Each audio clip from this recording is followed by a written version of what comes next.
All right, Carol Roth here with my longtime good friend and collaborator, Catherine Morgan, talking about her important new book, This Isn't Working, Evolving the This Way We isn't Work working. to Decrease Stress, Anxiety, and Depression. Has anyone ever introduced your book that way before, Catherine? No, but I'm pretty sure it's going to happen because there were two ideal readers that I was writing the book to throughout the process. One of them was this person. This isn't working. And the other person was this isn't working. So those, those are my ideal readers. I love it. It's like to the sky and to the ground. All right, we'll circle back to those two people in a second. But, for people who don't know you, you came from the corporate world. You're an award-winning career transition coach. What was it that you saw that made you feel like you had to write this book? It's funny. I connected the dots backwards, as they say, because you don't really know what leads up to it till you look backwards. I have been on this soapbox, Carol, since 2015. This is the extension of my TEDx talk in 2015, which was sustaining personal energies to fuel professional success. And I talked about the people who are getting crushed by their work, entrepreneurs and corporate employees. And then X number of years more of coaching, it's not gotten better. I'm still on this soapbox. Yeah, it's pretty crazy. Why do you think that, quote, this isn't working? Ah, the straw that broke the camel's back. Well, it there's systemic overworking. There is the badge of busyness, whether you're doing what you should be doing or whatever. You walk up to someone and they're, how are you? You ask them, and they come back at you and saying, "Oh, I'm crazy busy." Like they're supposed to get a cookie for that. I don't, I'm like, okay, right. And so is everybody. So what have you been working on? What's fun? What's exciting? So there's that. Um, I don't know if you remember, but we had a global pandemic in 2020 and No, 2021 didn't hear about it. Could you that enlighten me? exposed the systemic craziness. So I've been, the canary in the coal mine saying, folks, this is crushing us. Stress, anxiety, and depression is skyrocketing in the general population. We need to do something about this instead of having migraine, stomach problems, autoimmune issues. Let's just, go fix this. And everybody's like, busy, busy, busy, busy, till we were, sent to our rooms and told to think about what we'd done. And a lot of people rethought how they're working and what was important to them. And so you said when we first started that you have the people, screaming at the sky and the people putting their head on the desk or the ground or beating against the wall. For people who don't necessarily self-identify in that way, who is the book for? The book is specifically for corporate employees or entrepreneurs. I those are my two worlds that I span. And while other people may benefit from the strategies and tactics, the stories that I use and the resonance is going to come in those two populations. So you talk about these coping mechanisms, which I think was a huge value add to the book. Can you give us a few of your favorite coping mechanisms, a little taste of what you get when you buy the book? Well, there are things that you can do even in the middle of a Zoom call. Let's say I was stressed out by this call, which I'm not because you're dear to me. We've been working together for 10 years, but I could be, I could be managing my breath and doing box breathing, and you would not know the difference. There are other somatic techniques of just sort of getting back in the body so that you don't start that cycle of body's not getting enough oxygen, body panics, brain panics. Oh my God, I'm in danger. Danger, Will Robinson, danger, Will Robinson. And then it gets in the spiral. But if you can see it, you can stop it. Ground yourself, start breathing, and get more oxygen. Because when we're stressed, we're not taking full breaths and it's a cycle. But if you know it, you can stop it. So that's actually the thing that people call out if they're not aware of that technique.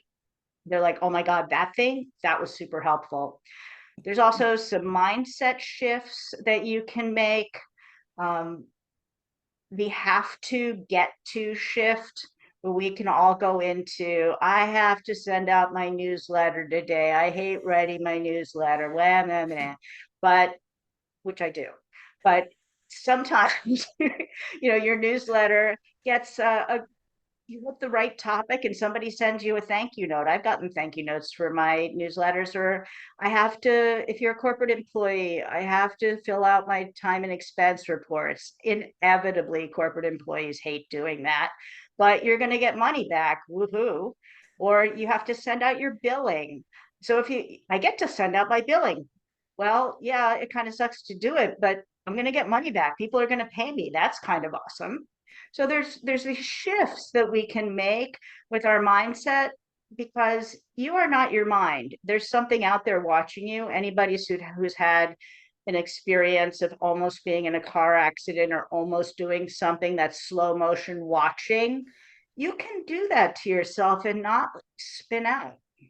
It's incredibly important in a lot of those techniques that you handled. You handled them like with this combination of a lot of humor, because for people who don't know, you're incredibly funny and snarky, but also a lot of tough love as well, which I think is sort of the perfect balance. But was that a hard balance for you to strike? And is there maybe a lesson in and of that in and of itself? Yes. The the balance, I talk about some tough topics. I mean, how do you make a book that has stress, anxiety, and depression not be the ultimate buzzkill? Like, how do you not scare people off from just the cover? Yeah. uh, so you have to lead in with some empathy and some compelling stories and some techniques that work, and basically tell the reader you're okay, it's not scary.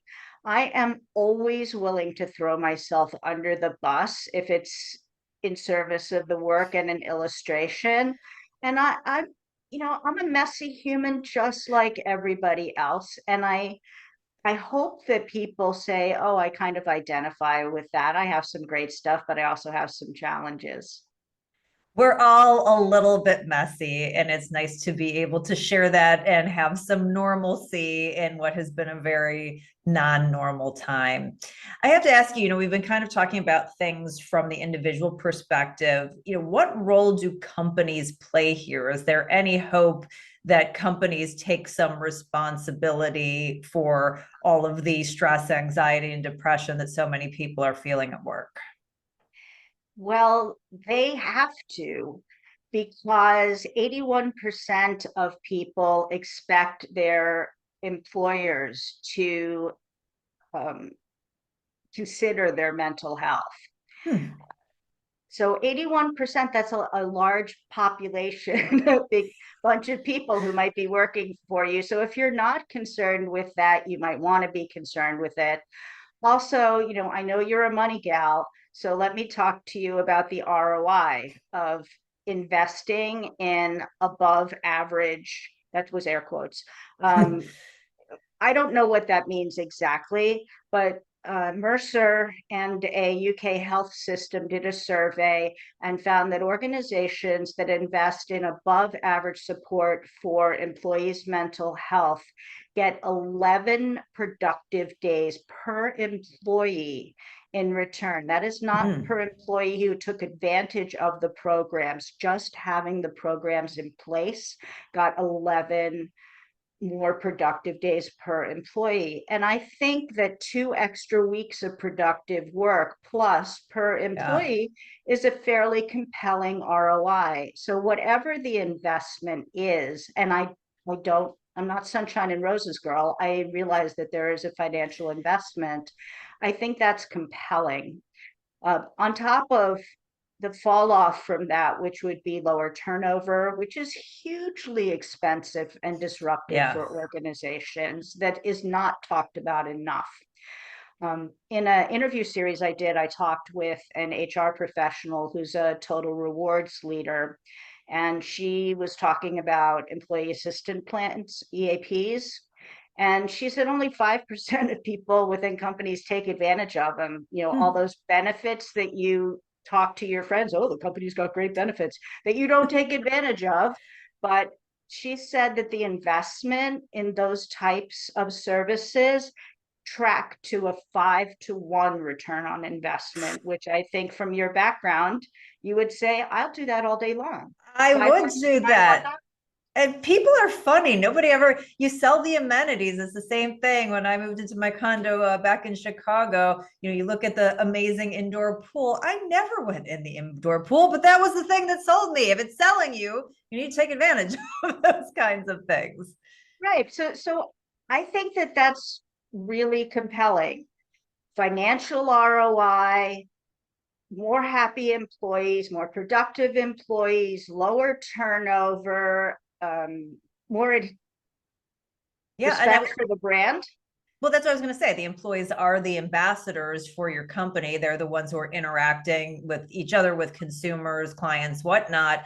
And so, if they are feeling better about you and about themselves, that's going to pay off in ways that probably a lot of people haven't figured out how to measure yet. But certainly, there is a financial and also an intangible payoff for that.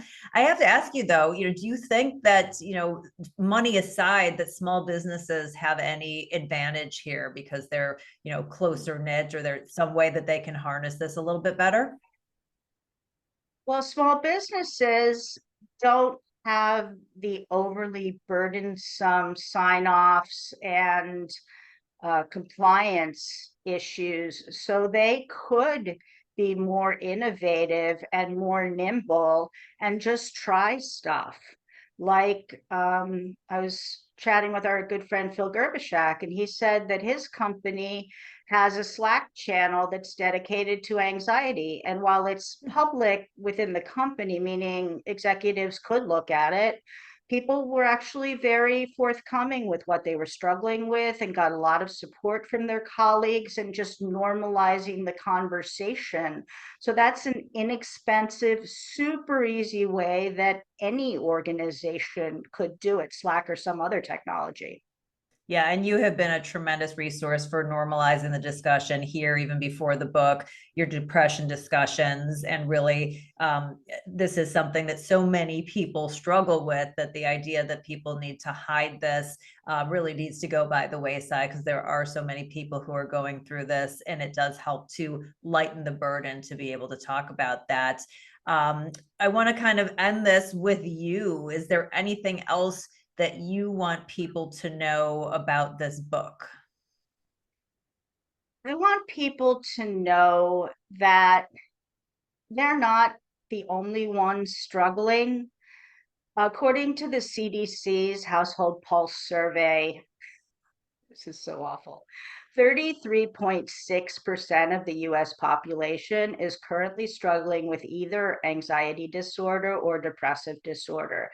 That's 1 in 3 people, folks. So if you're not personally struggling, 1 in 3 of your Yeah. friends or family members is.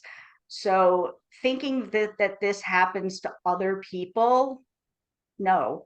So we need to normalize the conversation. And I would like just some little things that we can do that cost nothing, super easy. Remember to say thank you to people. Remember to acknowledge people in the workplace. Who brought you the idea? Who, did a great job? Say thank you, acknowledge people, realize that everybody's got stuff going on in their life. Try not to take things so personally. Whenever so and so didn't respond to me by email, that must mean they're mad at. No, they're not mad at you. They had to put their mom in assisted living. They just, whatever. There's Everybody's going through stuff. So a little bit of distance, a little bit of less reactivity, a little bit of kindness would maybe start this, a snowball of making this, and it doesn't cost anything. So if we could just remember that human capitals are humans, messy humans with messy human lives, be nice if you see somebody struggling. say, don't accept the oh, it's fine, I'm okay. No, you don't really seem like yourself. Is there something I can do? Make that Yeah. extra question, not hard, folks. No, that's really good. And I will we call it throwing flowers with some of my other colleagues. We throw flowers in their direction. I'm going to throw flowers at you just for putting this incredible work out there in a way that's so consumable. It's so funny. It's so relevant, and people are going to get benefits from it. And I think this is a book that, like you said, even if this isn't something that you personally struggle with, this is a great thing to give other people. Like, you may not know how to deal with somebody else's issues, but if you can give them a resource, that's really powerful. So everybody should check out This Isn't Working, Evolving the Way We Work to Decrease Stress, Anxiety, and Depression. Catherine Morgan, you are a delight. Yes, look, and a little promo there too. Thank you for this important work. Thank you so much, Carol. Bye, everyone.